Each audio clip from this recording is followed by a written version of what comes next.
que é trauma? Para a medicina, trauma é uma lesão, um ferimento.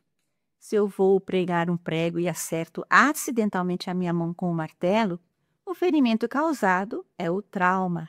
A martelada foi o evento que originou o trauma.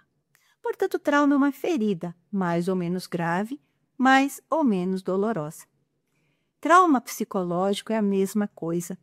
Não é o evento que o originou, é a ferida que resultou deste evento.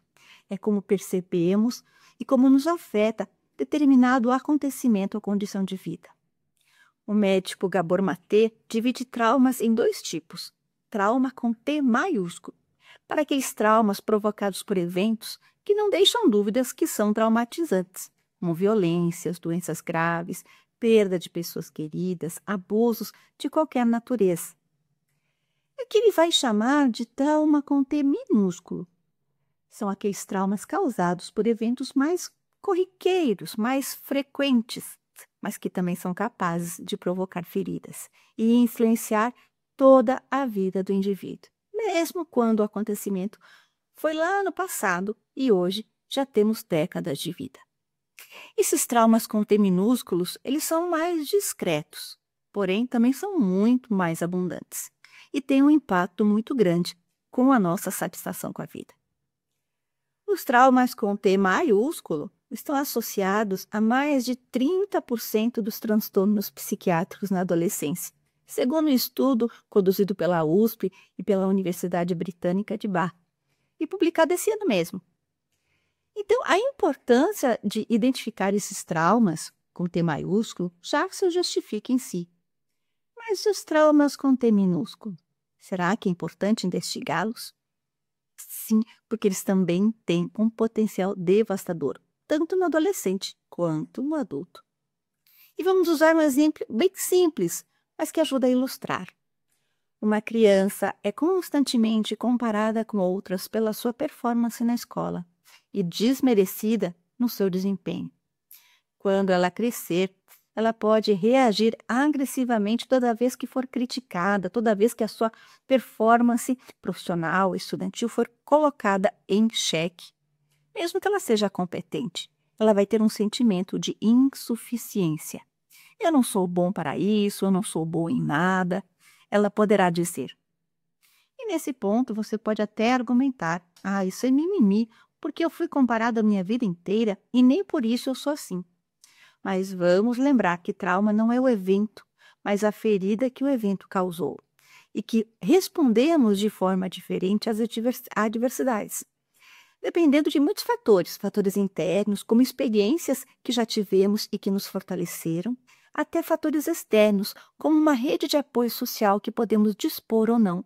Eu posso ter um pai extremamente exigente e comparador, mas ao mesmo tempo eu tenho uma professora que me deu confiança, uma avó, um irmão mais velho, que nos ajudaram, que pode nos ajudar a blindar contra o efeito negativo da comparação excessiva e constante. E nos trata aqui de achar a causa para apontar o dedo acusador. Você foi responsável, mas sim para entender como isso funciona, porque traumas são geracionais. Provavelmente o pai do nosso exemplo também sofreu as suas dificuldades dentro da sua família. Vamos entendendo dessa forma determinados sentimentos, reações indesejáveis que temos para então poder atuar sobre elas. E você pode questionar então, então dessa forma todo mundo é traumatizado. Exatamente isso que defende o pesquisador Maté no seu livro, O Mito do Normal, onde ele fala que todo mundo, de uma forma ou de outra, tem um tipo de trauma e que precisa compreender esta problemática, caso isso esteja lhe perturbando ou lhe impedindo de conquistar seus objetivos e ter mais satisfação com a vida.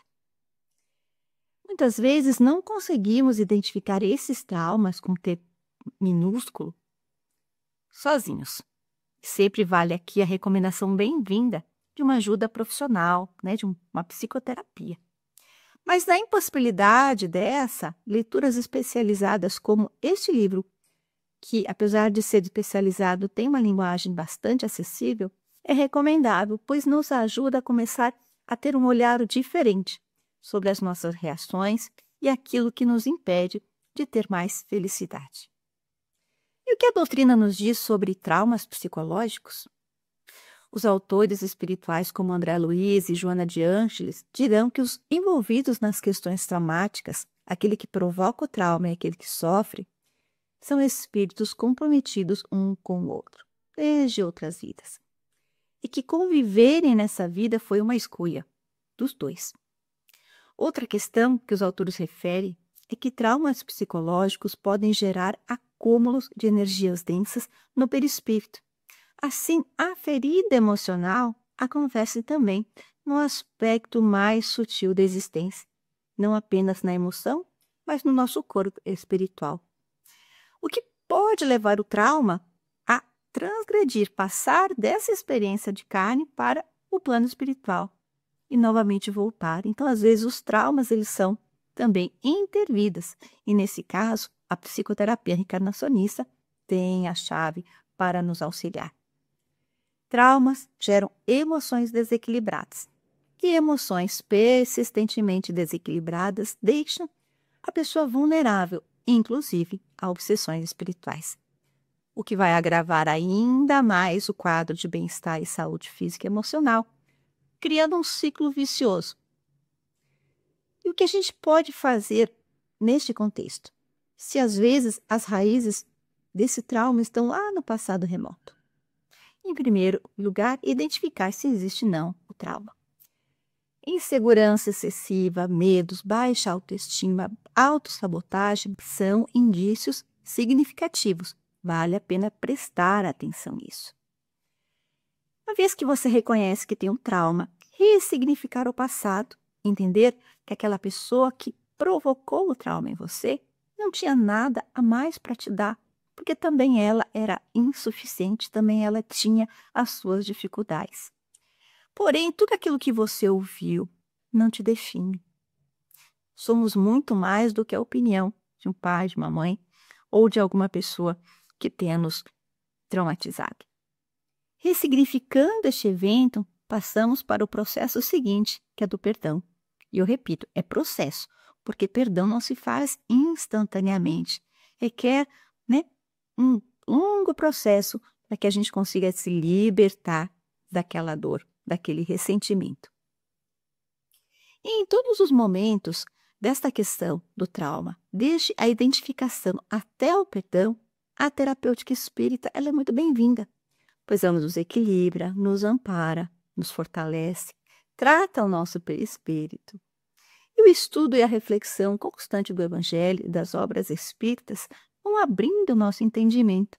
E a gente começa a olhar para a vida não mais como aquela extensão de 90 a 100 anos, mas um contínuo de existência que teve início quando o nosso espírito foi criado, mas nunca terá fim.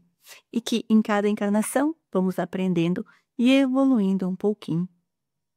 E esse ponto de vista, só por ele mesmo, já é capaz de aumentar em nós a resignação, a resiliência e a esperança, que nos ajuda a superar os nossos traumas e aumenta a nossa satisfação com a vida. Eu espero que este vídeo tenha trazido uma boa reflexão.